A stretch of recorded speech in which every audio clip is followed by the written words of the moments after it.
ভাই মেলার মধ্যে পকেট সাবধান, এবং পকেট মারও তো অনেক আছে এই মেলার মধ্যে, খুব সাবধানে থাকবেন। যার যার পকেট সাবধানে রাখবেন।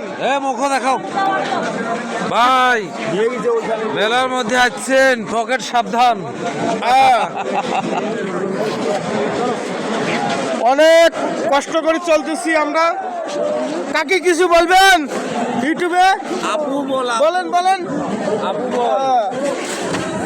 কাকি কি বলছিলাম, কিন্তু আপু তো হাসি দিছে। আপনি তো ভালোই প্রচার করতেছেন, 22 তারিখে রংপুরে আসবে। ওকে ওকে ফাইন, অবশ্যই। থ্যাংক ইউ তার জন্য থ্যাংক ইউ।